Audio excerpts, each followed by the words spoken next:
à Poisson, mais il ne faut pas aller vers lui. Mais je dois me poser des questions. Mais la plupart des femmes de Yadema sont des femmes du Sud. Et puis, belle femme là, il les prend là-bas. Et moi, il vient me dire que moi, comme tu es mon fils, mon enfant, ou quoi là, il ne faut pas aller là-bas. Mais comment ça? Il méprise même la femme Kabier. Et maintenant, moi, le jeune, je ne me donne pas la peine d'analyser ces choses-là. Et je suis là aussi, moi aussi, en train de dire que moi, mon père, le père, mon père est à demain. Il est père de moi. Il est père et comment? Voilà des choses, des questions qui doivent être attaquées des années avant. Et la révolution se fera d'elle-même. Vous voyez les jeunes Kabier aujourd'hui, mais quand ils parlent, mais vous dites, mais le monde... Moi, j'ai déjà vu, je suis content de ce qui se passe actuellement. Je peux me mourir tranquillement, c'est beau. Parce que je n'avais jamais rêvé ça là. Dans les années 90, au Nord, tu ne peux pas parler comme ça. On te tue. Aujourd'hui, la révolution arrive. Voilà. Donc, ça va arriver. La révolution, on va passer par là, mais ce n'est pas quelque chose qui se fera du jour au lendemain. Il ne faut pas rester dire, nous voulons faire la révolution. Point. Faites le travail qu'il faut pour que les gens soient préparés à la révolution. Et la révolution va arriver d'elle-même parce que les gens auront compris que mais vous êtes une bande de menteurs, des imposteurs. Voilà. Bon, la révolution, ça va arriver, c'est tout. Merci, grand frère Takele. Oui, tu avais une autre question, Tata. Une autre question, parce que merci pour la réponse. Mais maintenant, Monsieur Kamisa a soulevé la question de leader. Et à l'entente de cette lutte, il y a 2 ans, je suis rentrée dedans sur TikTok. On a parlé de tout le monde est son propre leader. Et dans ce sens-là, je pense que est-ce que le Togolais ne se perd pas dans ce mot et maintenant les leaders ne veulent pas de leaders devant eux? Comment cette lutte maintenant peut se faire sans que l'un n'écoute l'autre? Parce que avec l'avènement de TikTok, il y a beaucoup qui ouvrent leur live et quand tu es host, tu es automatiquement leader. Les gens n'arrivent pas à distinguer celui qui ouvre le live. Est-ce qu'il est leader ou il ouvre pour un leader ou il est juste un host? Parce qu'il y a cette confusion qui se pose où les gens se mettent dans la peau d'un leader et dire nous faisons ce que nous leader on a reconnu moi si je suis leader pour moi-même je fais ce que je veux, je fais ma part dans la lutte. Comment maintenant on peut ressourcer ou trouver ce leader-là dans la masse des leaders qui se pose, cette question qui se pose aujourd'hui? Madame, vous êtes née pour poser de bonnes questions. Ça, félicitations. C'est-à-dire, rarement j'ai vu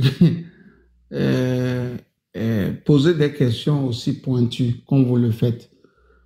Bon, c'est une erreur que de dire que bon, tout le monde peut prendre le devant comme leader. Vous savez, quand vous jouez au football, là, parfois, il y a quelqu'un qui joue mieux que le capitaine.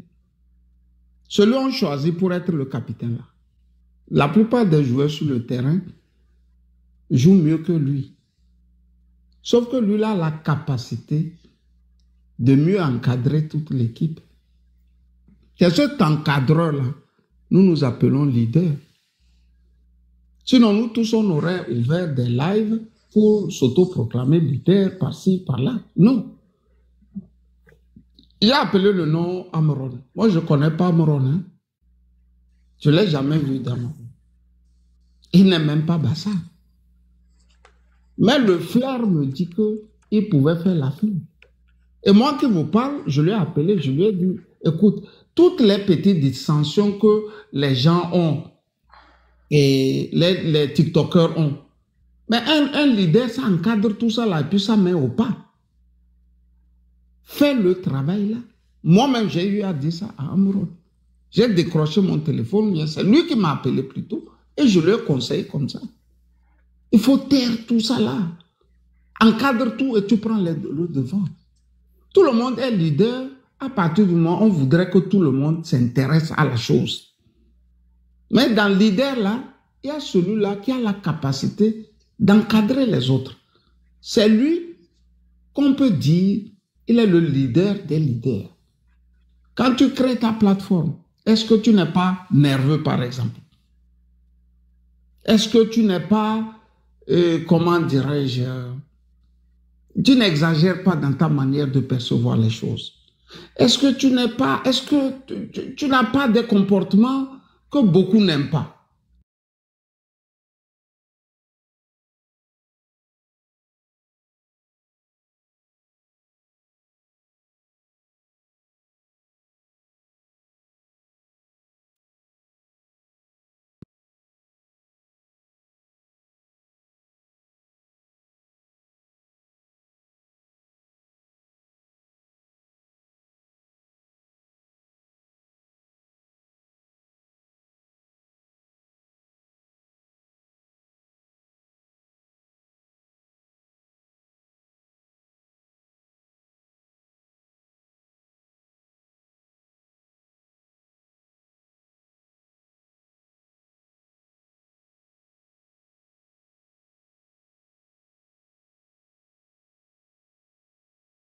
Je me rends compte que mais les Allemands avaient déjà flairé l'homme.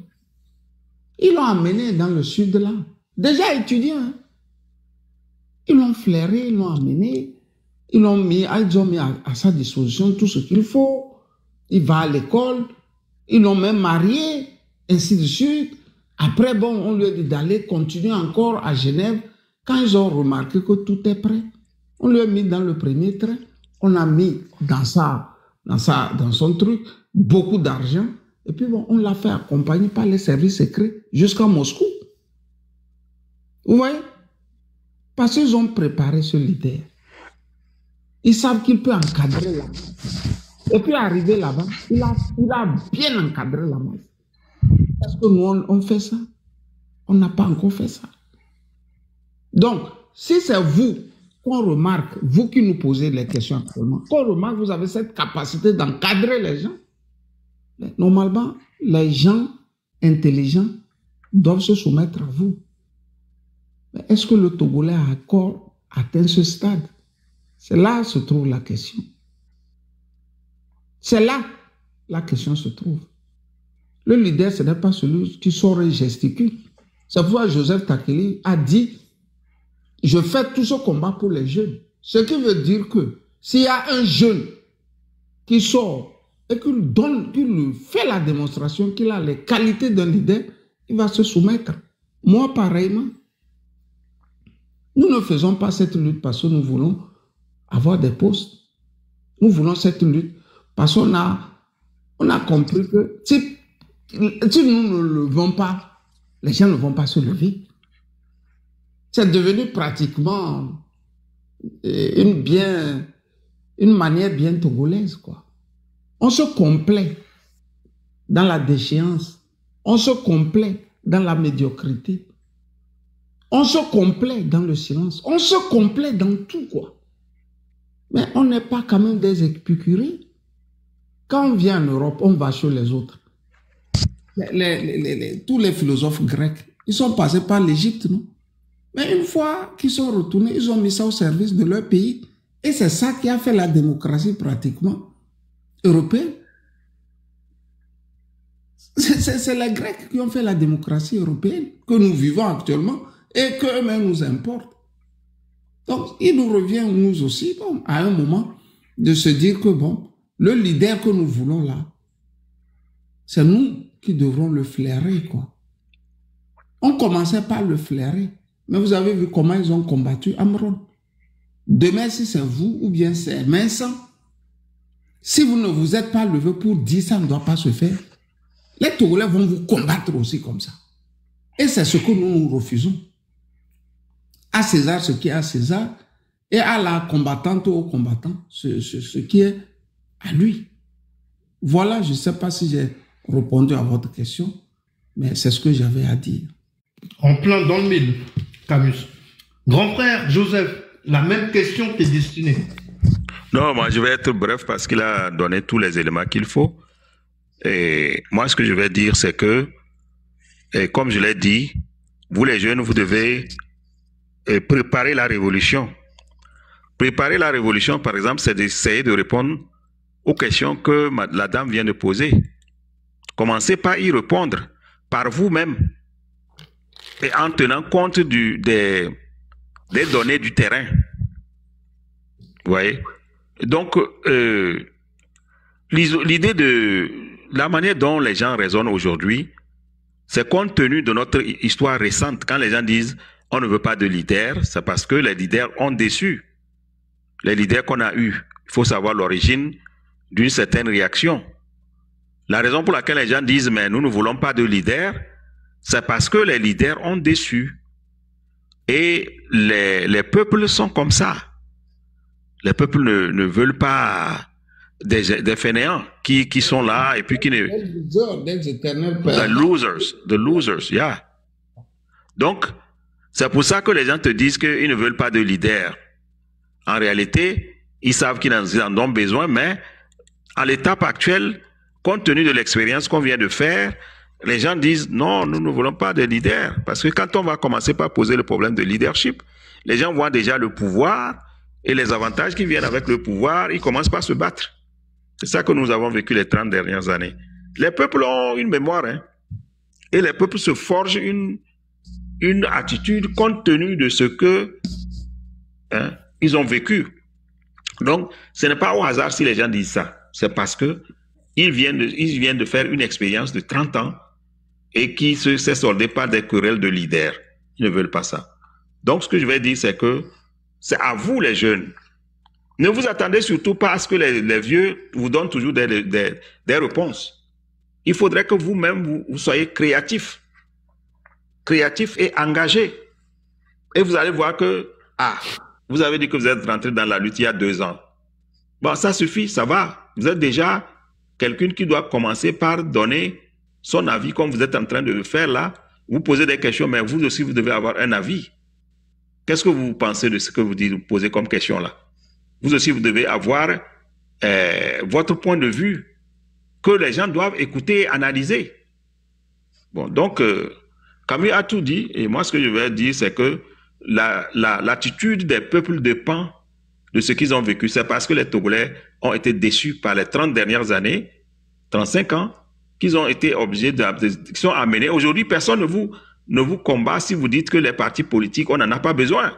Il y a peu qui peuvent vous combattre sur ce terrain-là. Quand on a commencé par parler de ça, mais il faut voir la levée de boucliers. Les gens m'ont attaqué pendant 2 ans.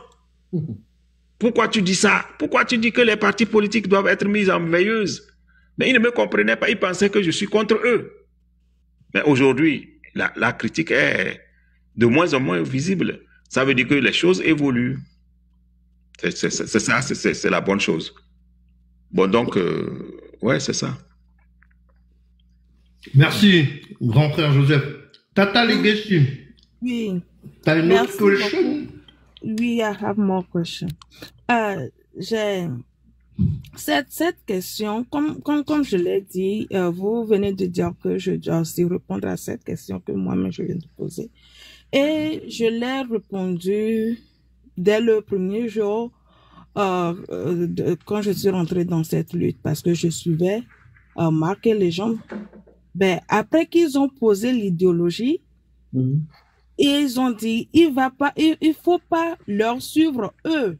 Ben, il faut suivre l'idéologie qu'ils ont émis et la vision dans laquelle ils sont. Et moi, en tant que personne, j'ai compris parce que ça va déjà dans mon avantage, parce que je ne suis pas une personne, ben, je suis les propos de la personne. Et on dit en EV, amedo, enyado.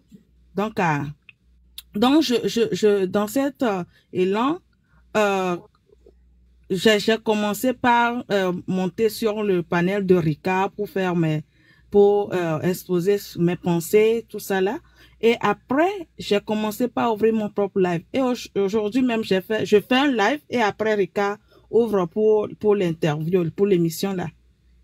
Et je pense que j'ai apporté ma petite pierre, hein, pas encore la totale, mais ma petite pierre, ma petite contribution à ce mouvement si précis, le train de la liberté. Mais aujourd'hui, pour résumer tout court, j'ai fait le live en me demandant, en questionnant Google, en le demandant hein, comment on fait une révolution. Comment on fait, comment faut-il faire? Quelle est la meilleure manière pour faire tomber une dictature? Et grâce à AI et ChatGPT, tout ce qui compose Google aujourd'hui, ils m'ont fait sortir une liste.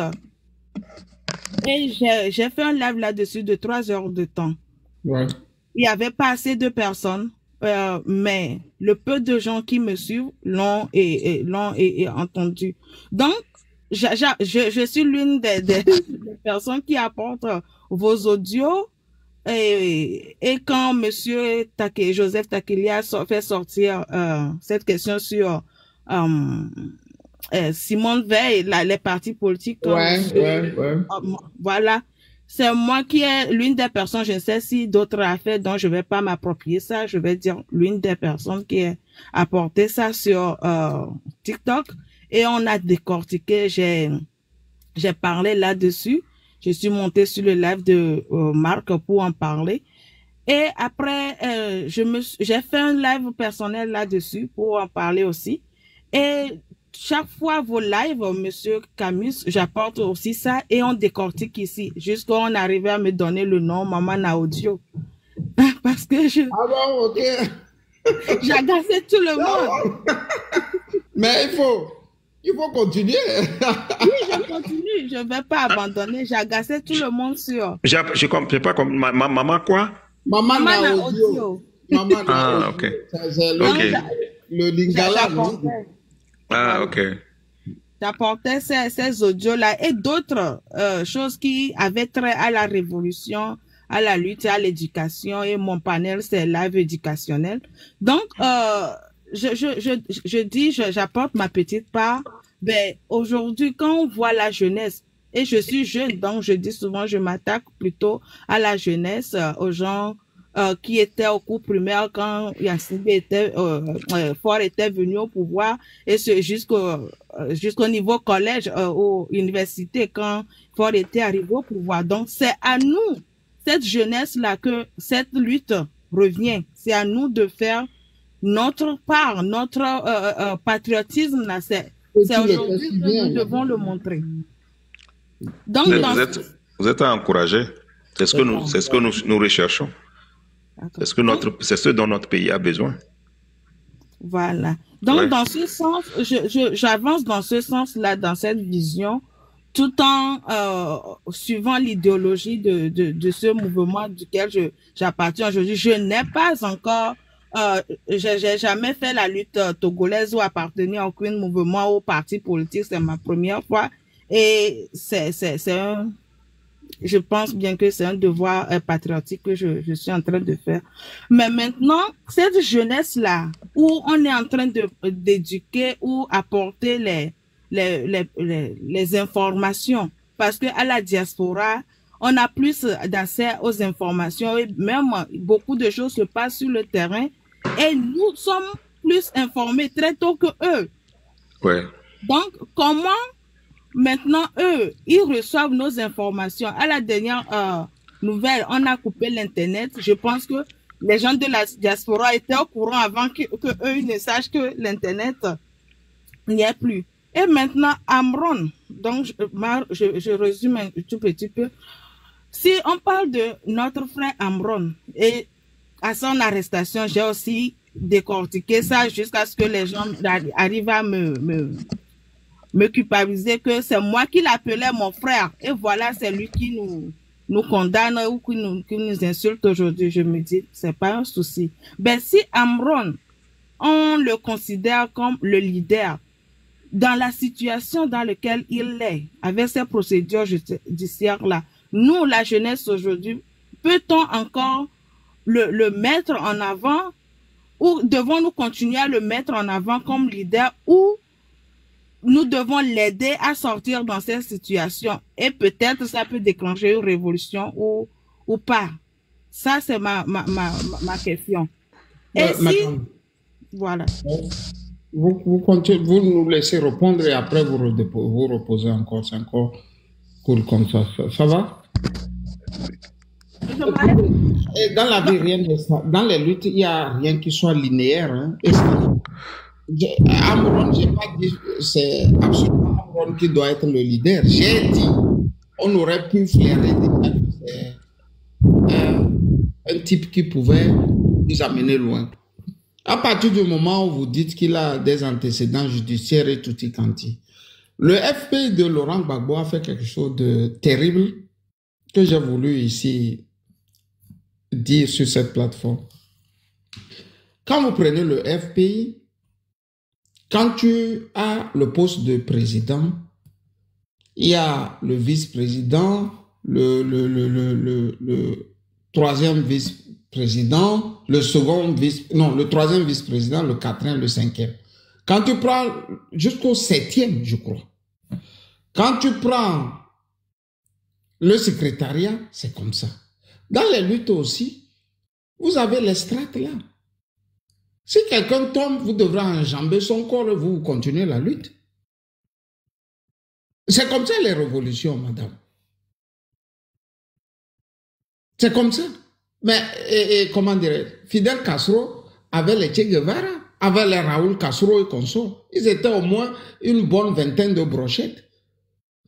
Et Fidel Castro était conscient que les Américains peuvent le tuer par empoisonnement, ou bien par balle réelle, ou par un coup comme ça. Mais il savait déjà celui qui va le succéder. Et ainsi de suite, ainsi de suite, ainsi de suite. C'est ce qu'il faut faire. On ne cible pas directement Amron que c'est lui. Non, pas forcément. Si aujourd'hui il est acculé, c'est à nous de reprendre le flambeau sous notre forme et revenir le sortir de là. Blaise Compaoré et Thomas Sankara, c'est comment? Ils sont venus, ils ont fait le coup a raté, on a pris Thomas Sankara, on a jeté en prison. Donc Blaise Compaoré est retourné, il a formé ses amis, et puis ils sont venus encore le libérer. Ils l'ont remis à la place qu'il faut. C'est aussi simple que ça. Ça, ce n'est même pas une question à se poser. Ici, ce qu'il faut faire est qu'il faut être structuré. C'est la capacité de se structurer qui nous manque. Oui, Camus, un instant, une parenthèse. C'est une bonne question. Il n'y a pas de mauvaise question. Tu comprends? Ce n'est pas évident ce que tu dis là. Tout le monde n'y a pas pensé. Ok. Ma remarque, c'est qu'il ne faut pas dire ces choses-là parce que ça va décourager les gens qui ont des questions. Non, il faut accepter cette question. Toute question, ouais. Vous m'excusez alors, madame. Okay. J'ai voulu ici dire que rien n'est linéaire, quoi. Ce n'est pas dit que c'est Camus, c'est Joseph qui connaît. Non. Tout le monde peut faire le travail, tout le monde peut faire le job, quoi. Pourvu qu'il ait la volonté. Et pourvu aussi que tout est mieux structuré. Là, la question ne se pose même plus. Voilà, je crois avoir répondu à votre question tout en vous présentant mes excuses aussi. Grand frère Joseph voulait ajouter un mot. Oui. Bon, c'est pas grand-chose hein, sur ce qu'il a dit là, j'y adhère. Je veux simplement encourager les jeunes à savoir qui sont les leaders aussi de demain. À prendre les choses au sérieux et puis à faire le travail qu'il faut. C'est tout. Il faut faire le travail. Amron, il s'est présenté comme un leader. Moi aussi, j'ai pensé que c'est un leader. Je le pense d'ailleurs. Mais sachez que dans la dictature, ils vont couper les têtes. Ils vont continuer par couper les têtes des gens qui se présentent comme des leaders et ils ne vont jamais arrêter jusqu'à ce qu'ils tombent. Donc, ils ont affaibli Amron, ils ont affaibli Madame Nyakade, ils ont affaibli tous ceux-là qui réfléchissent, les Affectio, les Jean-Paul Oumolou, quand vous vous rappelez la manière dont Jean-Paul Oumolou travaillait, et tous ces gens-là qui sont en prison, c'est généralement des gens qui réfléchissent. Et c'est exactement ce que la dictature ne veut pas. On voudrait que vous soyez tous bêtes. Donc, on prend parmi vous les gens qui ont commencé la révolution que Amron a commencé. Mais elle ne s'est pas arrêtée. J'ai vu la dernière fois son petit frère qui se prépare, il dit qu'il veut rentrer. Il y a quelque chose dans cette famille-là et que nous devons essayer d'imiter dans l'éducation de nos enfants. Ça veut dire simplement que leur éducation a été spéciale aussi. Il faut le reconnaître. Hein. Il faut que nous imitions cela. Si on éduquait les enfants là-bas, et partout comme ils ont éduqué les enfants là-bas chez les Amron, et vous avez vu Amron à l'œuvre avec ses propres enfants. C'est ce qu'il faut faire. C'est ce que les Occidentaux font. Tout à fait. C'est ce que les Occidentaux font. Et nous, on est là, on dit non, les enfants ne doivent pas se mêler de ceci. Non, non, non, non, non, non. On ne dit, non, il ne faut pas traiter des enfants comme des incapables, des gens qui ne peuvent pas analyser. C'est ce que nous avons fait en Afrique et ça nous a retardés. Il faut donner le maximum aux enfants. Les enfants analysent. Ils analysent. Donc, bon, ce que je voulais dire, c'est ça. On va couper la tête et d'autres têtes vont continuer le combat. Vous allez voir, maintenant, nous sommes en train de... Camus, je disais ça à Camus hier, ou bien ce camp-là. Moi, je suis satisfait du point où nous sommes arrivés aujourd'hui. Comme je l'ai dit tantôt, il y a 30 ans, ce n'est même pas pensable. Ce que nous voyons aujourd'hui, là. Ce n'est pas du tout imaginable.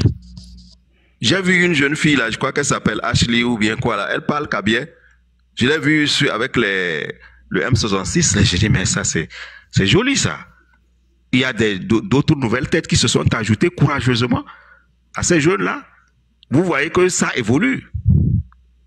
Ça évolue. Donc, il y a plus à se réjouir qu'autre chose.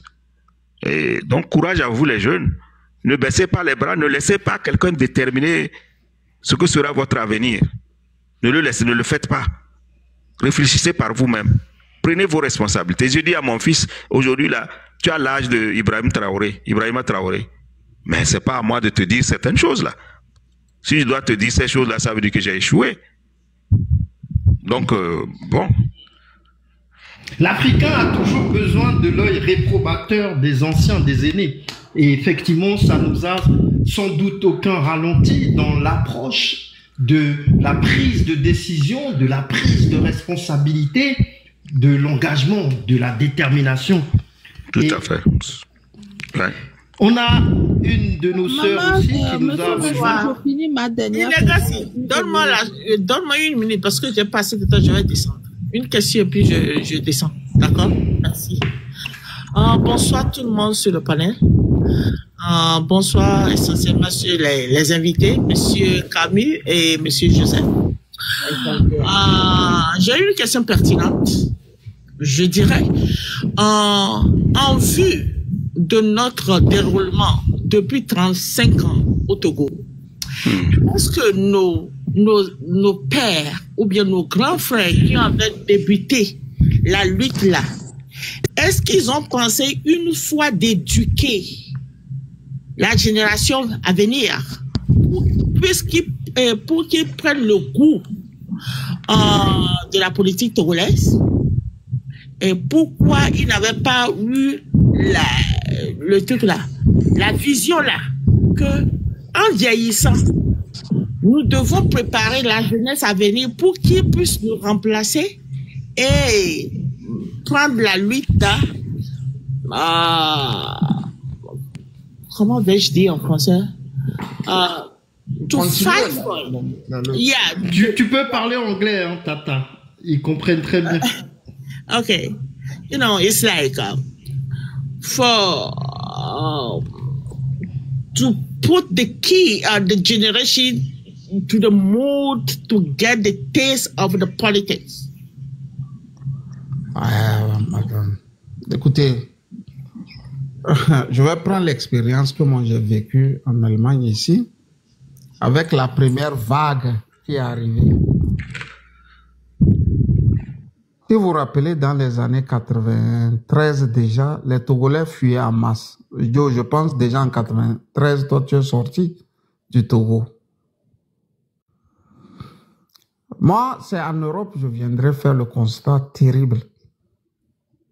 Quand ils sont venus, ils ont retrouvé d'abord les chefs de partis politiques, c'est-à-dire les seconds couteaux, les patrons, eux, étant restés au Togo. Au lieu de les éduquer pour la suite, on les a utilisés en masse. Quand je dis on les a utilisés, je veux dire que le peu qui sort des fois à Berlin marché, c'est ceux-là qui sont restés dignes. Et pourquoi eux sortent marcher? C'est parce qu'eux au moins ils ont compris. Sinon les Togolais, ce n'est pas le petit bout de Togolais, vous voyez, à Berlin, toutefois marcher. C'est des milliers ici. Que ce soit le PDR, que ce soit le CAR, que ce soit l'UFC, les gens ont utilisé les Togolais pour s'enrichir. En Allemagne ici, je prends le cas de l'Allemagne. Les gens ont utilisé les Togolais pour s'enrichir. Parce que quand tu quittes ton pays, tu viens dans le pays étranger, tu as besoin de t'installer. Si tu n'es pas étudiant pour aller à l'école, si tu n'es pas venu pour faire des affaires, c'est que tu es un réfugié politique. Au lieu qu'on profite de ce canal pour bien sensibiliser les gens, on a profité pour les escroquer. Ça, c'est la triste réalité, ça. Les partis politiques ont profité pour escroquer les Togolais dans la diaspora allemande. Je ne parle pas des autres pays, je ne m'y connais pas. Je parle de ce que j'ai vu. J'ai été témoin oculaire. Où ils devraient cotiser, où ils devraient, pour quel papier, il fallait présenter des papiers à l'immigration, il faut payer pour aller devant le juge. Il faut payer, ainsi de suite. On les a escroqués pendant des années. Et un matin, ils se retrouvent être en possession des papiers.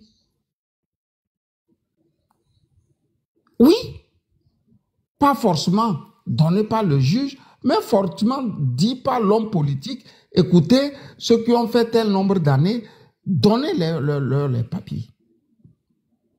Vous voyez? Ce qui veut dire que quand ils prennent les papiers, ils ne retournent plus chez leurs bourreaux togolais qui les ont escroqués. C'est la triste réalité, ça. Et les gens se sont désintéressés petit à petit de tout ce qu'on pouvait appeler la chose politique. C'est de ça que nous souffrons actuellement. Si tu es Togolais, tu ne peux plus appeler tes frères. Venez, on va rester discuter politique. En Allemagne, on va te lister les noms des gens qui les ont escroqués. Comme si c'est toi qui les avais escroqués. C'est comme ça. La diaspora a chuté ici. D'un cran, hein? Alors qu'on aurait pu être le moteur. Le moteur de ce qui peut renverser les gouvernements dans notre pays. Mais on est resté une chétive diaspora en Allemagne. Le RPT en est bien conscient. En est bien conscient. Voilà, madame, la première erreur. Comment ça se passe du côté des États-Unis? Je saurais te le dire parce que je ne vis pas là-bas. Je te donne l'exemple pour te dire qu'il y a eu dégoût. Pourquoi il y a eu dégoût? C'est que les Togolais même ont utilisé la cupidité pour décourager certains Togolais.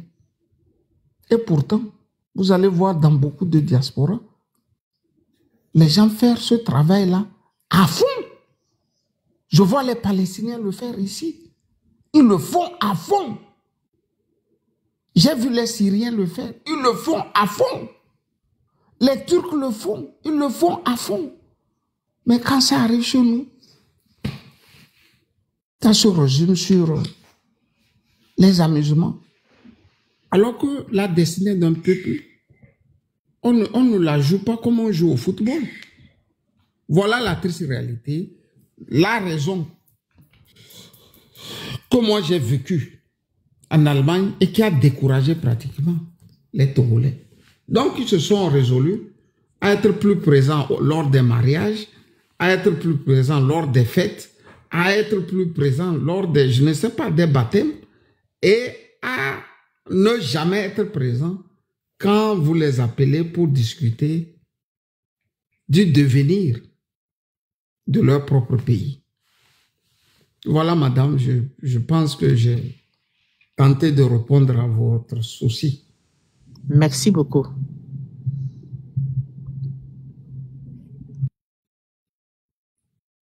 Legacy, vous pouvez reposer votre question à Jean Legacy. Vous avez la parole. D'accord, merci, Tavio.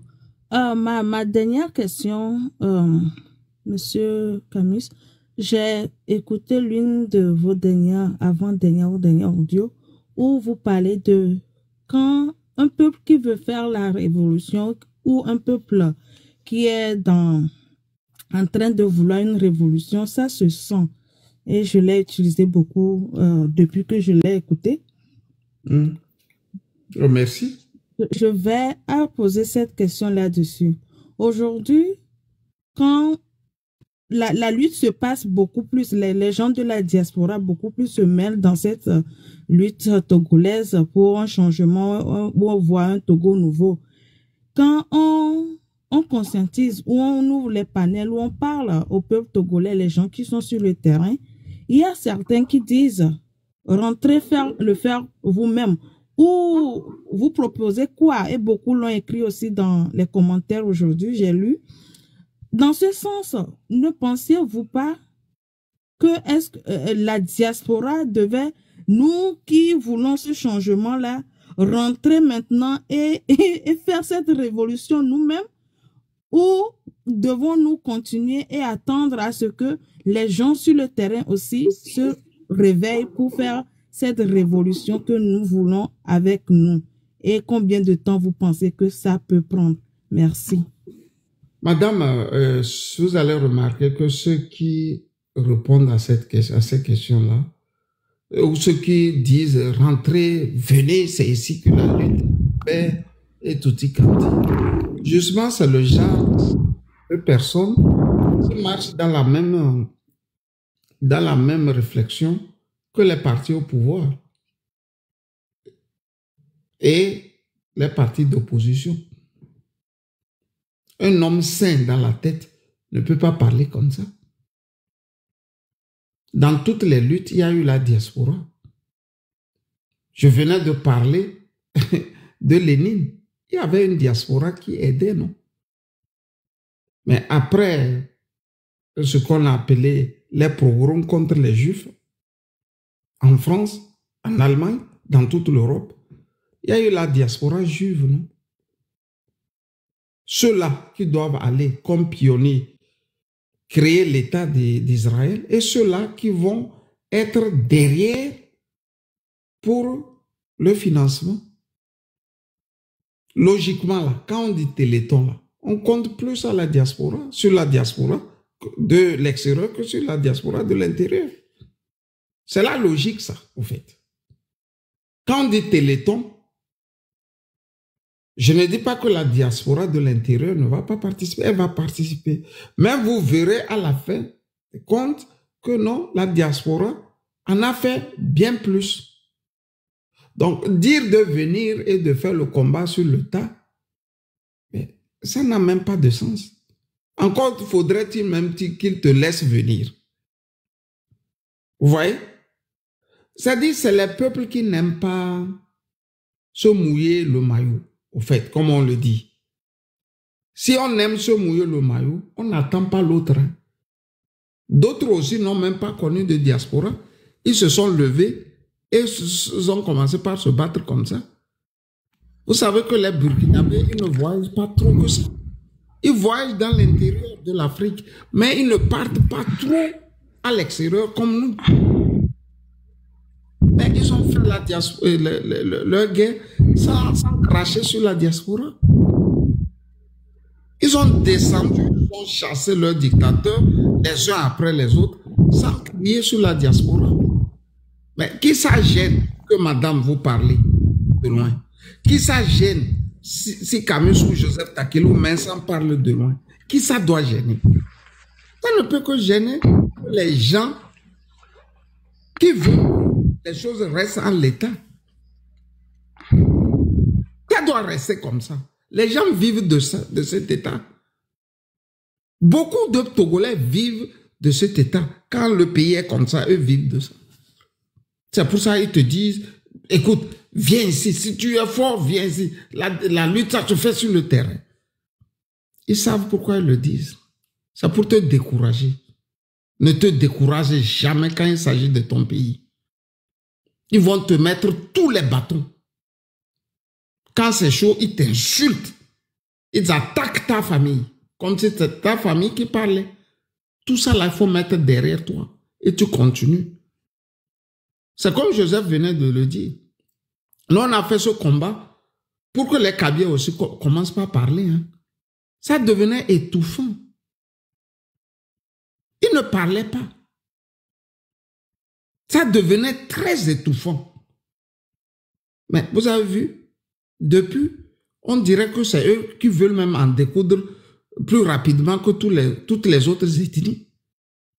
C'est-à-dire on a aussi réussi à réveiller en eux quelques instincts de lutteurs, de patriotes. La révolution, elle aura lieu. Mais quand nous aurons compris qu'il faut structurer une lutte. Une lutte, il faut la structurer. Une lutte, vous ne vous éparpillez pas. Vous êtes focus sur quelque chose. Vous voulez son départ et vous vous mettez à vous battre pour cela. Des fois, même, vous pouvez dire, c'est dans un an, on va faire. Mais la nature, des fois, aime équilibrer les choses. Vous vous tablez sur un an, au bout de 2 semaines, vous voyez le lâche dictateur en train de fuir pour prendre son avion afin de quitter le pays. Ça peut aller vite. Ça peut aller très vite aussi. Vous voyez? Je pense qu'il y avait aussi quelque chose à répondre, c'est ça, non? Je pense avoir perdu le fil. Merci, Camus. Grand frère Joseph, tu voulais répondre? Tu as entendu la question qui a été posée? Oui, je l'avais comprise. Elle avait posé un peu en anglais aussi, non? C'est ça la question. Non, c'est la... Non, elle a posé une dernière question, Tata Legacy. Elle va te la reposer à toi, alors. Tata Legacy, tu peux reposer la question à grand frère Joseph? Et il y avait une dame qui avait parlé aussi de l'éducation. Oui, tu veux répondre à celle-là d'abord? Oui. Enfin, je ne sais pas si Legacy a une question. Oui, elle a posé une question à Camus. Mais réponds à la précédente et après enchaîne sur la suite. Bon, moi je vais essayer moi je voulais répondre surtout à la question de l'éducation. Comment est-ce que elle a dit, est-ce qu'on était préparé? Comment notre éducation ne nous a pas préparé? Je crois que c'est quelque chose comme ça. Ne nous a pas préparé à faire face aux défis actuels. Je crois que c'est ça. Hein. Si je ne me trompe. Vous m'entendez?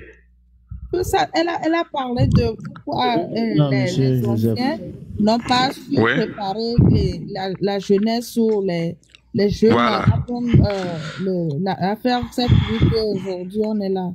Exact. Bon, je vais essayer d'y répondre. Hein. Camus a répondu à l'autre question concernant les menaces. Revenez ici, on va faire la lutte. Il a bien répondu à cette question-là. C'est les gens du système, en fait.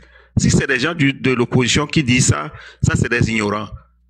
C'est des gens du système qui savent très bien que c'est la diaspora qui participe efficacement. Les gens qui nous combattent et tout le monde à démystifier ce genre de questions en étant de l'intérieur et en faisant le combat. Depuis la sortie d'Amron, depuis Amavi, depuis les Bikoni, tout ça, on n'entend plus ce genre de lucubration. Bon, je m'en vais tout droit à la question concernant l'éducation des enfants. Pourquoi est-ce que les enfants étaient préparés à faire face à ces problèmes? Non. Et pourquoi pas? Parce que c'est ce que je disais. Il faudrait que vous sachiez le système que vous combattez. On a eu trop de mépris. On a trop méprisé le système Yadema. Tu vois? Des gens disent c'est un illettré, c'est quoi. Ça, c'est des conneries, ça. des vraies conneries. Parce qu'on obtient un doctorat au bout de 7 ans. Si tu es au pouvoir pendant 20 ans et quelqu'un te dit que tu n'as pas le doctorat dans cette matière, c'est que la personne ne sait pas réfléchir. Yadema a un doctorat en gouvernance. Il maîtrise. Il sait comment on fait ça. Donc, les Togolais se sont mépris.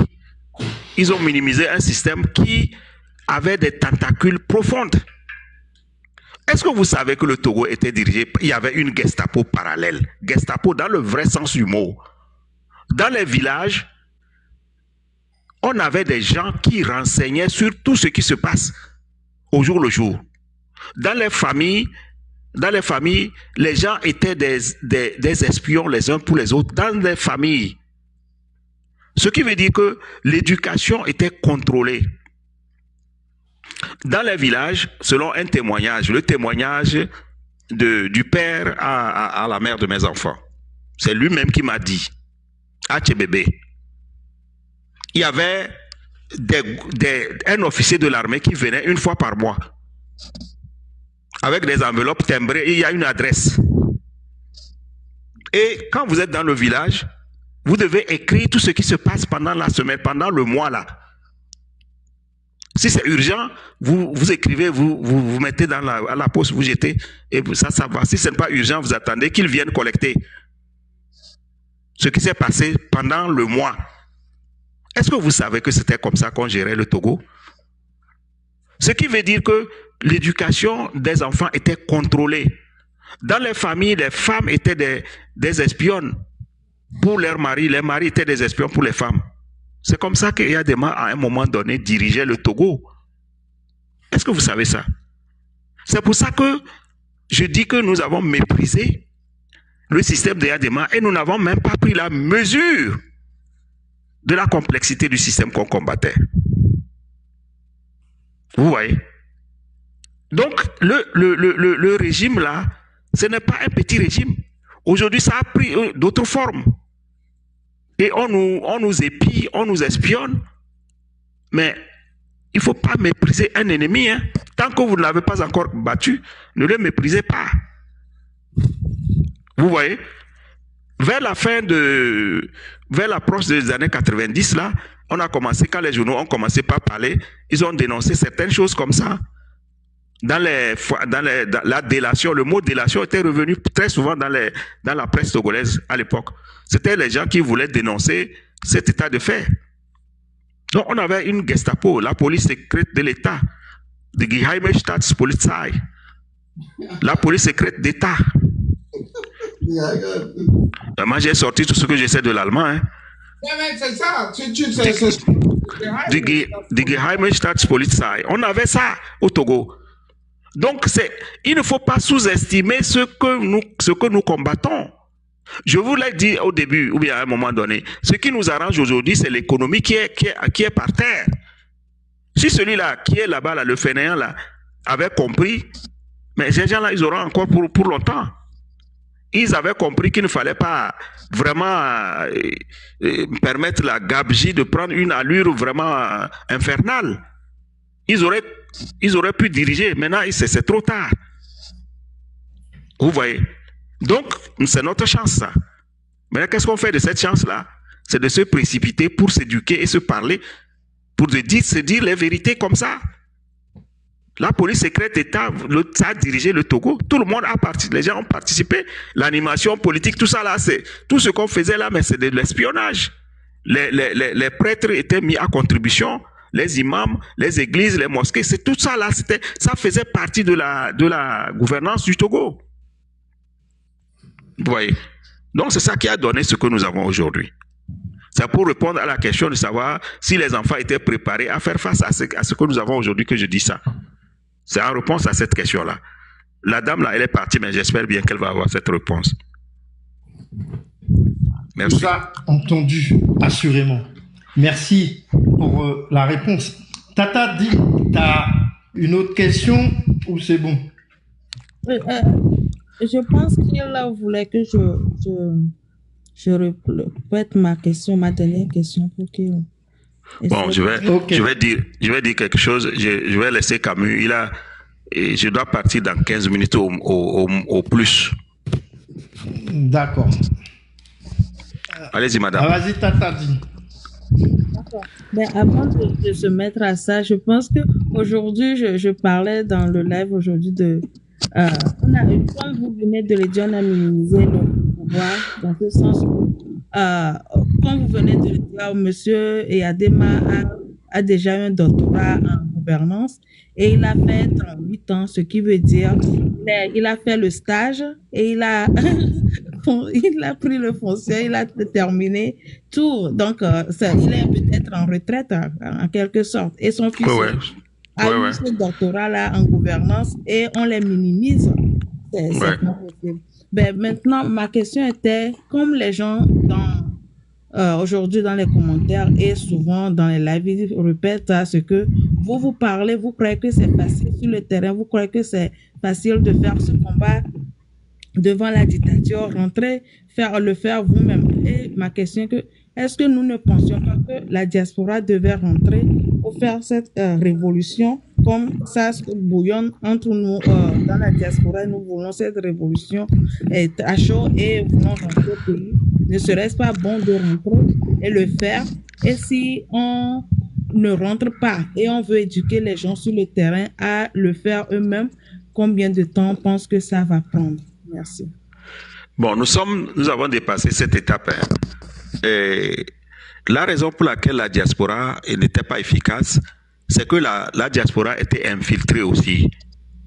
Ça faisait que c'était difficile que la diaspora s'unisse pour faire une action comme ce que nous sommes en train de faire aujourd'hui, le Téléthon là. Il y a quelques années, c'était impossible de le faire. Parce qu'effectivement, Eyadema avait infiltré les gens et les gens étaient suivis. Tu vois, même dans la diaspora. Bon, mais aujourd'hui que ça a évolué, vous constatez que c'est des gens d'une même ethnie, on ne se pose même pas de questions. Qui est-ce qui fait quoi? Qui est-ce qui fait quoi? Avant, on n'avait pas ce luxe-là. Tu vois, hier j'étais au téléphone avec le doyen Akoé et Napotien. Mais avant, c'était pas possible.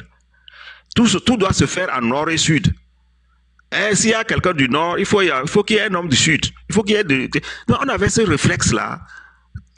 Tellement on a été éduqué dans une médiocrité telle que on ne peut même pas concevoir que deux gares Kotokoli, les deux, peuvent faire le travail pour tout le monde. Vous voyez? Donc, il y a de cet art-là que nous traînons, mais je suis heureux de dire que les choses changent plus vite que je n'avais imaginé.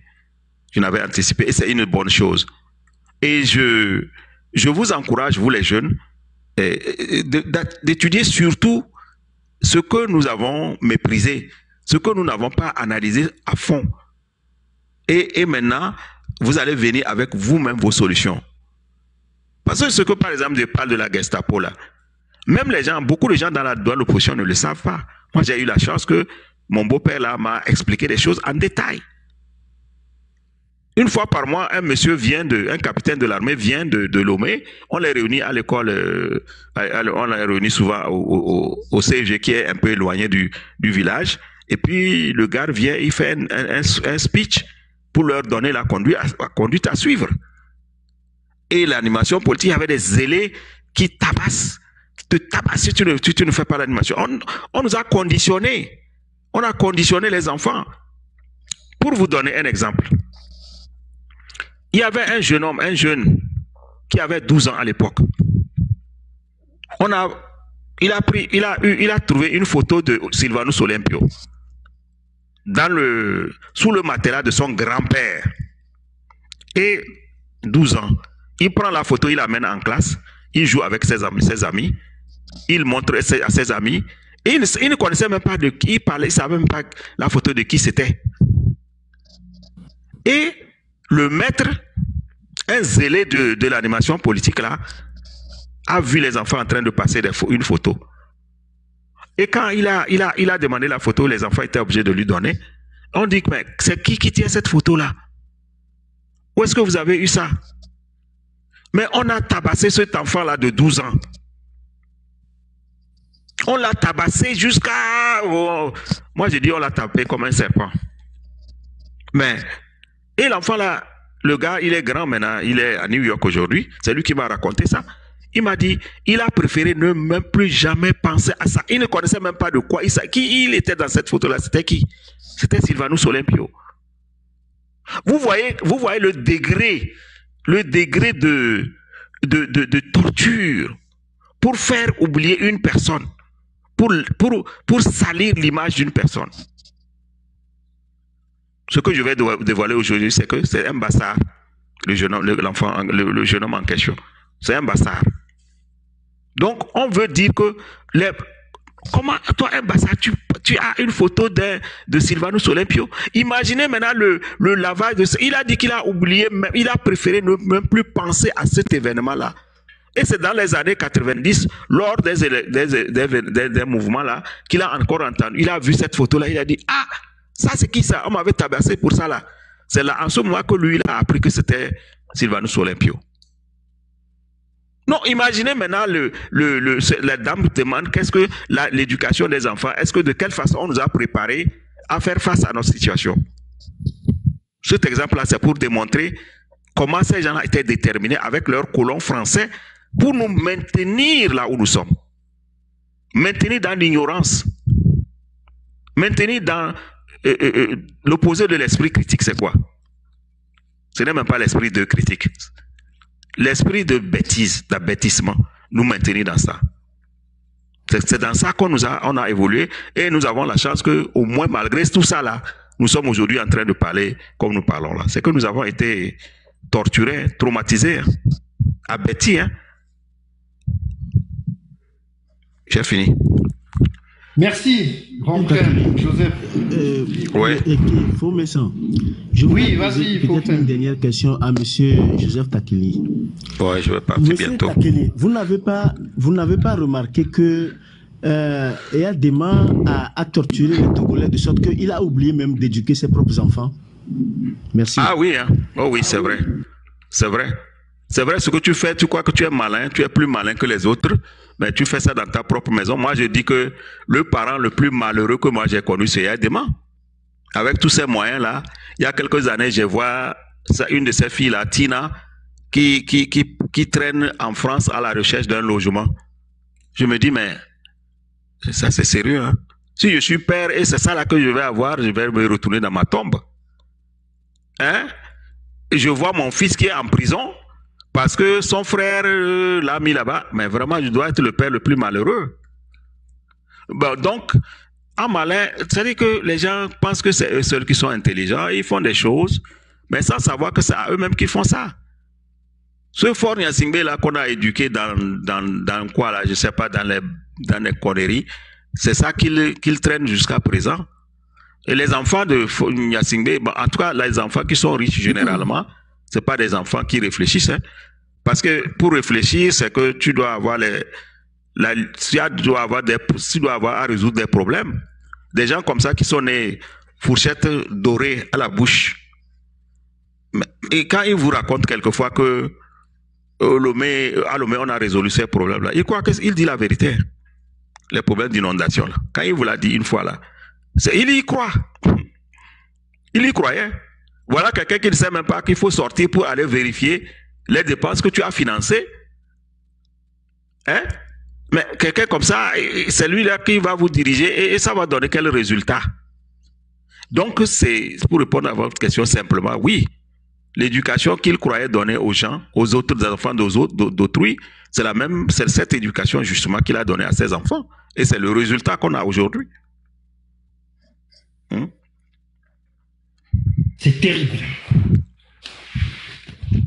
Affligeant. Bon, moi j'ai fini. Hein, je crois que ok. Peut-être quelques 5 minutes encore. Une dernière question de Focosmos. Bonsoir, bienvenue. Tu avais une question. Oui, bonsoir tout le monde. Bonsoir Joseph. Bonsoir. Camus Sali, c'est ça? Tavio? C'est Camus Sali. Ok. Eh bien, il faut me s'enlever. Au fond, ils sont deux. Donc, ils sont là. Oui, j'aimerais bien... Oh, merci beaucoup. J'aimerais bien poser une question. c'est que, qu'est-ce qui a fait que, à travers vos parcours, jusqu'à présent, vous n'aviez pas réussi à pouvoir accomplir votre idée, hein, qui était de pouvoir changer les choses. Et aujourd'hui, en regardant cela, est-ce que vous voyez que aujourd'hui nous avons ce qu'il faut pour pouvoir apporter ce changement-là à travers la jeunesse que nous avons, la pensée que nous avons et notre éducation? Ou qu'est-ce que tu penses, ou vous pensez bien que nous pouvons faire aujourd'hui, là où nous sommes, pour pouvoir avancer? Ah, mais ce que nous devons faire, c'est ça que nous faisons actuellement. Nous sommes en train de travailler à sensibiliser, à éduquer et à témoigner de ce dont nous avons été, témoins, si je dois utiliser la tautologie. Et okay. Moi, je disais à Camus hier, il ne faut pas qu'on se plaigne. Ce que tu es venu sur terre, tu as trouvé là. Il faut être fier de le résoudre. Et c'est ta mission, ça. Moi, ma mission n'est pas de voir le bout du tunnel. Parce que le travail qu'il y a à faire est colossal. Il est si colossal que moi, je ne peux faire que ce que je dois faire. Et quand je finis de faire ce travail-là, si je meurs, ça va. Parce que j'ai vécu, j'ai fait ce que je dois faire. C'est justement parce que nous voulons absolument avoir le résultat et en jouir nous-mêmes qu'on ne fait pas ce qu'il faut faire. On fait autre chose. Nous croyons que nous devons voir le bout du tunnel et, si possible, même être les gérants, les présidents du Togo. Mais quand vous pensez comme ça, vous n'allez rien faire. Vous n'allez que aller d'échec en échec. C'est ce qui amène les gens à se battre, à se positionner, à être les fanfarons, à vouloir dire des choses même qui ne sont pas vraies. Pour convaincre des gens, parce que hypothétiquement, on va faire des élections, ils vont gagner, ils se voient déjà dans un fauteuil. Mais non, quand vous êtes venu là, est-ce que votre situation là était prête pour des élections? Non. Est-ce que vous avez ce que vous avez réuni les conditions pour faire des élections et que toi tu vas devenir président? Mais non, on ne pense pas à ça. On pense seulement au fauteuil parce que le fauteuil là, il paraît que ça donne trop d'argent. Donc il va s'asseoir dans sa chambre ou bien il va se coucher sur son lit, il va s'imaginer en train de diriger le Togo. Je ne suis pas venu de France pour m'amuser ici, qu'on a entendu des choses comme ça à la conférence nationale. Des gens croyaient que le fruit était mûr. Il fallait simplement poser sa candidature. Je suis moi, l'ancien secrétaire général de l'OUA. C'est sûr que c'est moi qui dois être président parce que vous n'avez pas la qualification. Et quand au Bénin, des gens du même niveau que Odem Kodjo étaient des rapporteurs de la conférence nationale, au Togo, les gens ont dit, mais non, mais comment, pour qui vous me prenez pour que moi je sois rapporteur de la conférence nationale? Quand tu vois, je dirais, du même niveau économique, avec autant d'expérience, il est le rapporteur de la conférence nationale au Bénin, mais au Togo, les gens se disent, mais je suis trop qualifié pour ça. Voilà des gens. Voilà des gens qui font des choses maladroites et qui pensent que c'est le moment pour eux de diriger. Donc, pour vous répondre tout simplement, les gens, ils se sont donnés, ils se sont bernés à eux-mêmes. Bernés. Je prends simplement l'exemple de Edem Kodjo, je n'ai rien contre lui. Je donne simplement l'exemple que vous voyez, comment nous nous sommes fourvoyés, nous nous sommes trompés nous-mêmes, en croyant qu'il était temps que nous prenions le pouvoir. Tous autant qu'ils sont. Je ne dis pas que quelqu'un a excusé. Donc, il faut savoir ce que tu as comme problème à régler. Il faut faire l'évaluation de ton problème et de ta situation et savoir ce que tu vas jouer comme rôle. Nous qui sommes ici, là, c'est pas sûr que nous pouvons voir le bout du tunnel. La vision. Tu vois? Là, il faut la vision. Il faut la vision. Ouais, et l'analyse de notre situation. Pour que les gens puissent se placer dans leur temps et savoir leur rôle à jouer dans le temps présent. Et ne pas toujours chercher à voir le bout du tunnel, mais de savoir là où se placer. C'est très compréhensible, oui. Ok, merci. Je vous en prie. Camus, c'est quoi ta réponse à cette même question? Ben, écoutez, on ne va pas faire les mêmes choses. Ce que Joseph a dit, je ne vois pas quoi je dois encore ajouter sur cette question très bien et précise. Ok. Vous voyez, il a pratiquement touché tous les points de la question. Quoi. Bon, moi j'ai fini, hein, je dois partir. Ok, alors c'est le lieu de... Quand même, je te laisse une tabanane, je te laisse. Ouais, merci. Merci beaucoup, grand frère Joseph. Merci à vous, courage, madame Legacy. C'est toujours un plaisir. Monsieur Joseph, c'est un grand plaisir. Lucide. Ah, merci beaucoup. Merci. Bonne soirée, on reste en contact, bye. bien évidemment. Absolutely. Thank you. Frère Camus, on y va? Combien de temps encore? On est prêt? C'est parti. Alors, j'allais aborder donc la géopolitique un peu. Je pense que c'est important parce que ce qui se passe à l'extérieur de chez nous peut avoir des conséquences, hein, bien évidemment. Et j'aimerais qu'on brosse un petit peu la situation sur notre continent et justement juste à côté de nous, chez nos frères béninois. Et je disais tout à l'heure que l'actualité internationale est plutôt incendiaire, sans jeu de mots, explosive, nocive, voire destructrice actuellement avec les élections en Tanzanie où des émeutes se multiplient, en Côte d'Ivoire, au Cameroun, la présidentielle à venir au Bénin où le candidat du principal parti d'opposition ne pourra pas se présenter.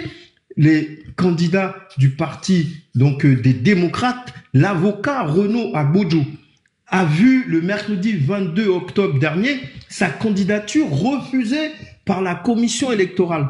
La liste définitive était attendue le 31 octobre. On a eu une liste provisoire pour l'instant, mais un imbroglio existe toujours. Quel est ton regard sur ces situations délétères et par extension, Talon gâche-t-il sa sortie? Vous savez, on a toujours interprété la démocratie et importé, bien sûr, comme nous voulons l'expliquer aux autres. C'est un peu curieux qu'on se donne la peine, on se donne les forces, l'intelligence nécessaire pour disqualifier un concurrent. On l'a vu au Cameroun, on l'a vu en Côte d'Ivoire massivement, on l'a vu aussi au Bénin. Et bon, par ricochet, on a vu un autre des émeutes du côté de la Tanzanie. Il faut beaucoup être prudent quand vous voyez toujours les émeutes dans les pays. Ce n'est pas tout le temps que c'est du vrai. Pourquoi c'est pas du vrai? Il y a ce qu'on appelle les révolutions de couleur. Il y a des émeutes que les Occidentaux même fomentent. C'est les Occidentaux qui font de ces révolutions de couleur. On a vu le Maïdan, comment c'était passé en Ukraine ici. On a vu plus ou moins au Népal. J'avais déjà dit que ce sont des révolutions de couleur. On a vu à Madagascar, tout le monde est convaincu que non, ben voilà, c'est le peuple qui s'est levé et puis qui a fait le travail. C'est-à-dire ce que nous faisons, on échoue depuis des années. D'autres se lèvent et puis bon, en une semaine ou 2 semaines, à tout casser, on a réussi ça et puis on passe à autre chose. Il faut beaucoup vous méfier aussi. En Tanzanie, je n'ai pas encore tous les éléments, mais je n'ose pas croire que c'est quelque chose de sérieux. Les Tanzaniens ont découvert des puits de pétrole à ne point en finir. D'abord, on les avait soumis à des groupes terroristes et ils ont dit au pouvoir tanzanien qu'ils vont les aider avec les Rwandais et après ils sont revenus encore dire que bon, écoutez, votre pétrole, le fait de l'exporter maintenant, et il y aura des dégâts sur l'environnement. Beaucoup d'arguments aussi banals que futiles.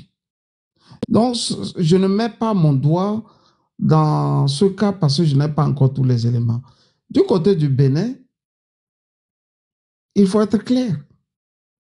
Ce que Faure Gnassingbé a fait avec la modification de notre constitution, en nous amenant jusqu'à la 5e République, c'est un peu la vitrine que les autres regardent pour faire chez eux aussi ce qu'ils veulent. Et vous allez remarquer que c'est seulement dans le giron francophone. Il veut revenir à tout prix. Ce que Talon est en train de faire, je ne sais pas si il pense que, bon, c'est une bien meilleure chose, mais je sais une chose, il ne va pas s'en sortir grand en faisant de ces choses. Il ne s'en sortira pas aussi grand en ne voulant pas que ses opposants aillent compétir. Mais s'ils ont fait les calculs à leur niveau et ils savent que l'opposant avait vraiment des chances de battre son poulain, ils vont noyer le poisson jusqu'à ce que le poisson ne meure. Ça, c'est dans la zone francophone. Il n'y a rien d'étonnant. Grosso modo, ce qu'il est en train de faire n'est pas normal.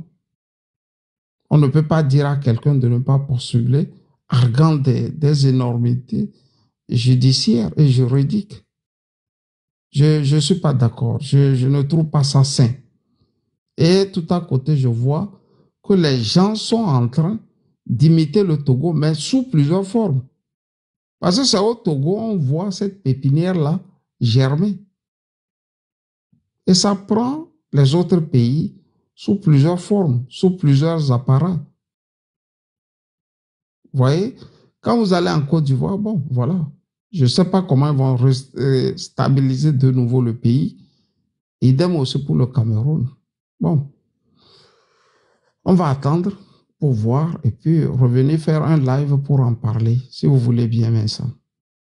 Bon, avec plaisir. On suit l'actualité de très très près parce que c'est tout à côté de nous et ça peut bien évidemment avoir des conséquences dans les mois à venir. Nous avions fait au Togo qui a des conséquences maintenant au Bénin. Bien sûr. C'est ce Il y a que une nous corrélation comme acte qui rejaillit au Bénin sous d'autres formes. Vous voyez? J'ai reçu hier les Béninois sur ce même panel et bon, ils étaient très très remontés. On sent une certaine acuité dans leur prise de posture. Ils savent bien ce qui se passe. Ils arrivent à bien lire le jeu auquel est en train de se livrer Patrice Talon. Et ils disent même que potentiellement ce fameux parti d'opposition, le plus grand parti d'opposition, est peut-être corrompu aussi parce que la chose est tellement grosse que ça a vraiment du mal à passer, quoi. C'est énorme ce qui s'est passé. Ce n'est pas au Togo seul qu'on a de ces genres d'opposants. Toute l'Afrique francophone, même la France, en elle-même, est laminée par cette gangrène corruptrice. C'est terrible. Ils le font et ça rejaillit sur leur colonie. Et bon, c'est le legs, au fait, qu'ils nous ont laissé. Et nous devrons être très, très sérieux dans tout ce que nous faisons pour ne pas laisser ces genres de choses prendre l'Afrique vraiment comme une poudrière, quoi. Vous voyez. J'ai bien peur que ça prenne essor et que ça se diffuse un peu partout et que ça atteigne même des contrées auxquelles on ne pense pas encore parce que c'est assez répétitif ces dernières semaines et comme on dit, il n'y a jamais de hasard. Mais on se raccroche à cette année du Verseau qui stipule que tout doit changer et que le système qui nous a régis jusqu'alors est en train de basculer. Peut-être est-ce les prémices. Il y a toujours exception à la règle dans tout ce qu'on fait. C'est l'ère du Verseau. Nous sommes à l'ère du Verseau, mais il y a des exceptions. La règle a toujours une exception ou des exceptions. Peut-être Je que n'ose croire. le giron francophone en fait l'exception. Sinon, je Ouh ne peux là là. pas comprendre que bon, toute l'Afrique lusophone, anglophone s'en sort plus ou moins, et que l'Afrique francophone soit à la traîne. Mais Ah, ça ferait mal au cœur quand même. Otavio, tu avais une question pour Camus.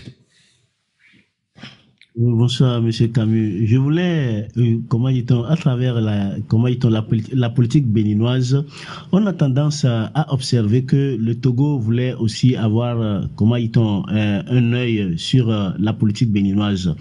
Dans l'une des déclarations que j'avais suivies les mois précédents, où Talon accuse, quand les journalistes lui ont posé la question, accuse Rukia Madougou de débarquer au Bénin, comment dit-on, avec des mallettes remplies d'argent pour prendre le pouvoir.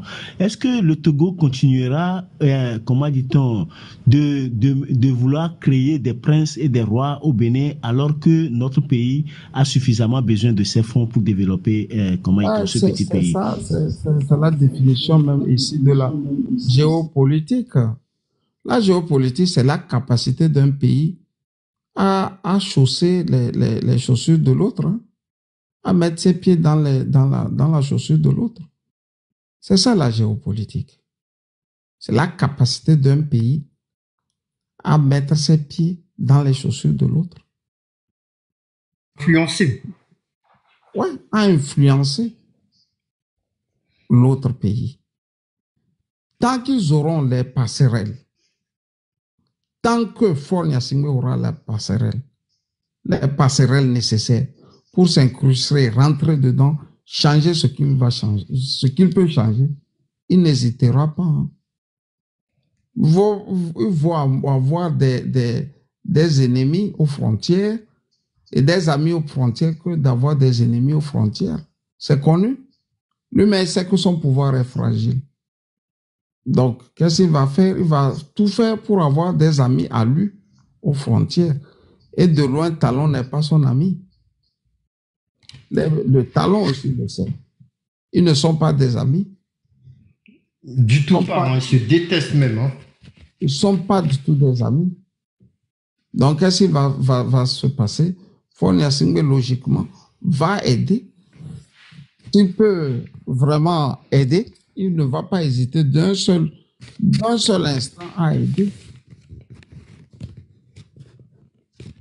pour que ce Talon soit mis en difficulté dans son propre pays. Oui.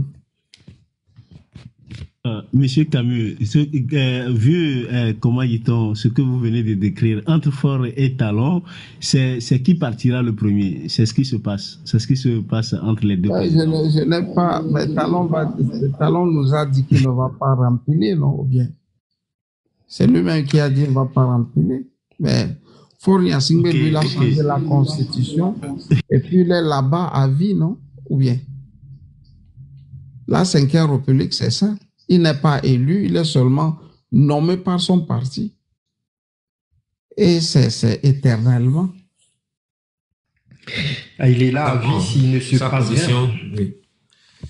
Oui, la position, c'est jusqu'à la mort. Mais moi, j'avais une question aussi. Hein. J'aimerais savoir qu'est-ce que nous n'avions pas eu dans le passé que nous avons aujourd'hui qui nous permettra d'avancer. On n'avait pas les réseaux sociaux dans le passé, cher ami. On n'avait pas WhatsApp. Aussi, avec les réseaux sociaux, nous avons de la distraction, de la mésinformation, de la désinformation, pardon. Il faut toujours, mais si tu n'avais que ça, les gars n'allaient pas toujours bloquer WhatsApp. Hein. C'est parce que le réseau là est tellement fort que quand il y a les manifestations, c'est leur arme fatale, hein, mettre à disposition. C'est le réseau WhatsApp et Internet qui vous coupe directement. Nous, on n'avait pas ça. On n'avait pas aussi le téléphone. En 90, est apparu des téléphones là dans les cabines. Un peu partout. Mais c'était comme ça, on pouvait se joindre. Et là encore, c'était trop cher. C'était pas réservé à tout le monde. Vous voyez? Donc, on a plus de facilité maintenant pour clore les luttes qu'on n'en avait pas le passé. Sauf qu'on n'en fait rien avec, quoi. Vous voyez? On n'en fait rien avec. D'où ces éléments que vous voyez parfois sur les chaînes TikTok où nos soeurs comme nos frères sont là à se déhancher, comme si danser était la finalité dans une lutte, quoi, des peuples. Vous voyez? Ouais. On espère une prise de conscience quand même. En 2024, octobre, donc soit à peine il y a un an, la France réunissait un conseil de défense pour redéfinir sa stratégie militaire et civile en Afrique. Alors que l'Élysée tient un conseil de défense, le gouvernement français devrait débattre sur les préconisations du rapport de Jean-Marie Bockel, qui est sénateur et qui était un envoyé personnel du président Macron jadis. Il était chargé donc de redéfinir la stratégie française en Afrique. Son rapport a été rendu, incluant les volets militaires et civils, notamment en ce qui concerne les partenaires français avec des pays africains. La philosophie qui se dessine dès lors sur l'Afrique de l'Ouest. La nouvelle philosophie repose sur des emprises d'abord partagées, puis qui seront entièrement placées sous l'autorité des pays hôtes. Il n'y aura donc plus de grosses bases ni contingents, mais des détachements de liaisons interarmées, nous dit-on, soit des noyaux clés d'une grosse centaine de militaires qui auront pour mission principale d'accueillir des détachements temporaires dont la taille fluctuera au gré des exercices, des formations et des opérations. N'est-ce pas une perfidie infâme, cette nouvelle approche, Camus? C'est pire qu'une perfidie, c'est à la limite, c'est une grosse injure. Moi-même, j'ai eu à écouter Jean-Marie Bockel le dire. C'est toute une injure. C'est une manière de mépriser tout un continent.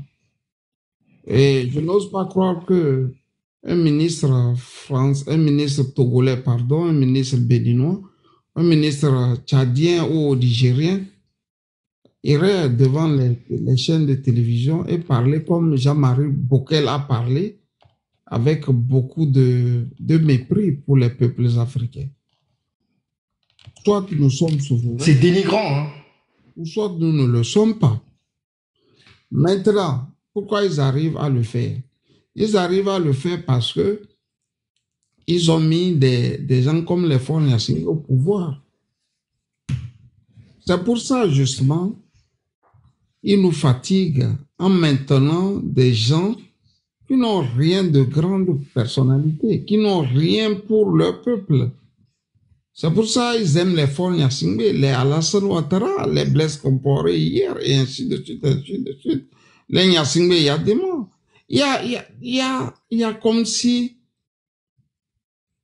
l'histoire des farfelus revenait pratiquement tous les 50 ans en Afrique francophone. Il y a 50 ans, 60 ans, ils étaient venus avec cette dynamique. Et puis, ils nous le disent aussi en 2025 ou 2024, c'est en 2024, Jean-Marie Bockel, qui a même perdu un de ses enfants au Sahel là-bas, et revient nous dire que bon, ils reviendront, mais sous une autre forme, une forme masquée. Vous voyez très bien comment ils nous méprisent, ces gens-là. Non, ça va rien. C'est une injure. Si cela va réussir ou pas, je peux tabler sur la réussite parce que nous non plus, on n'a pas encore réussi à chasser nos dictateurs et nos chefs d'État corrompus. Le plus gros du travail, il nous revient. Et le reste des 20%, la France peut se charger de ça. Vous voyez? Tout à fait. À travers cette approche qui disent qu'ils vont maintenant initier, ne doit-on pas lire en l'espèce le parfum, la substance, la moelle de la France-Afrique? La France-Afrique a été toujours un système déprimant pour les peuples africains. Au fait, c'est la continuité. Et puis eux aussi, ils n'ont pas tort de vouloir continuer. Ils vivent de ça, non? La France a toujours vécu de ça, de ces petits coups tordus, de ces spoliations, de ce vol et puis de ces petites choses. Donc, qu'est-ce qu'ils vont faire? Ils vont multiplier les manières pour conserver cet état de choses. C'est logique, non? C'est à nous maintenant de nous de faire... Ils défendent leurs intérêts, en fait, hein, tout simplement. Leurs intérêts. C'est à nous aussi maintenant de dire non. On est fatigué. Mais comment peut-on dire non quand vous aviez encore des gens sur des plateaux de TikTok ou de télévision qui parlent comme si, bon, la France était esprit et Dieu en même temps. Vous voyez? Nous revenons de loin, il faut se regarder dans le miroir et vouloir changer ces aspects des choses. Exactement la raison pour laquelle j'ai posé la deuxième question, parce que le même Internet est aussi un outil pour le côté négatif, pour faire la propagande, tu vois. Et ça fait que il y a une confusion terrible. L'humain doit avoir la capacité de discernement. Voilà, pour pouvoir savoir ce qu'il faut retenir comme information et ce qu'il faut relâcher, ce qui ne le sert à rien. Donc, c'est très intéressant de vous avoir sur le panel et de discuter avec ça. Je vous en prie. Il n'y a pas de problème, merci beaucoup. Donc, c'est ça, merci. Pour aller dans le même sens, hein, on sait que jeudi dernier, hein, donc à l'occasion de la conférence internationale pour la paix et le développement durable, nous dit-on, dans la région donc des Grands Lacs, hein, le président du Conseil, donc notre cher PCM, Faure Gnassingbé, a été reçu à l'Élysée par Emmanuel Macron. Et les deux ont affiché une certaine volonté commune d'insuffler un nouvel élan à la coopération entre le Togo et la France. Autour d'un tête-à-tête de plus d'1 heure, les deux dirigeants ont passé en revue les principaux axes de la relation bilatérale: diplomatie, économie, sécurité et le développement social. L'entretien, décrit par la présidence du Conseil du Togo comme constructif, a permis de réaffirmer la place du Togo comme partenaire de stabilité et de dialogue dans une Afrique de l'Ouest en plein mutinerie, si tant est qu'on puisse appeler ça des mutineries. C'est quand même incroyable que, avec tout ce qui s'est passé les 3-4 derniers mois au Togo, les deux se rencontrent et à aucun moment ils survolent cette partie pour rassurer la communauté ou dire oui, bon, il y a eu ça, on a essayé de trouver des... Non, pas du tout. C'est que Faure Gnassingbé arrive en terrain conquis, il repart encore plus fort qu'il est arrivé. Il y a vraiment quelque chose qui me choque là-dedans, en particulier dans la région ouest africaine. Qu'est-ce que cette rencontre t'inspire? Il ne devrait plus surprendre un Togolais concernant la France. Rien ne doit plus surprendre un Togolais. Dans les années 93, si j'ai encore bien mémoire, ils sont allés, ils ont cassé la primature, ils ont pris Kofigo, et on entendait à Lomé pour que Faure Gnassingbé et la France applique les accords de défense avec le Togo. La France a dit que c'était un problème togolo-togolais. Ils n'en avaient rien à foutre de nos guerres internes. Donc, quand ils sont passés de la 3e, de la 4e à la 5e République, j'avais fait un élément pour dire que la France est derrière cette affaire. Les Togolais, bien sûr. J'ai encore rebondi, j'ai fait un élément pour dire aux Togolais que quand la France dit on a pris acte, ce qui veut dire que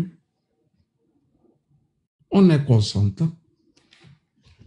Les Togolais ne m'ont pas écouté.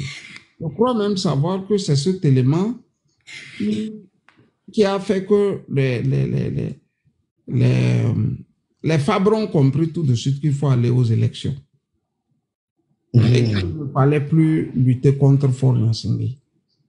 Ils ont tout de suite... Vous savez, quand la France met déjà son doigt dans une affaire, les opposants, comme les nôtres, ben, ils pissent dans leur froc déjà. Hein. Ils ne veulent même pas avoir affaire, ne serait-ce que témoigner contre une France. Donc, logiquement, c'était normal que Faure-Gnassingbé gravisse les échelons, pousse ce qu'il va pousser et s'effraie le chemin qu'il veut s'effrayer. Bon, maintenant, la présidence de la primature togolaise, ou je ne sais pas, de son cabinet dit qu'ils ont eu un truc de 1 heure de temps tête à tête. Je vais être franc avec vous. Ces gens-là, quand ils se retrouvent, ne parlent pas du Togo. Hein. C'est pas du Togo, ils parlent. Ils parlent d'abord d'eux-mêmes. Ils parlent du rôle que Faure-Gnassingbé peut jouer pour qu'eux reconquièrent, par exemple, les États du Sahel. Mais comment vont les petits Togolais? C'est pas de ça ils causent. Hein. Camus, est-ce que tu penses que en réalité, Faure, il est un agent contre l'AES? Mais il est plus qu'un agent. Il en a cure de l'AES. Qu'est-ce que l'AES peut lui donner en contrepartie? Rien. Rien. Ouais.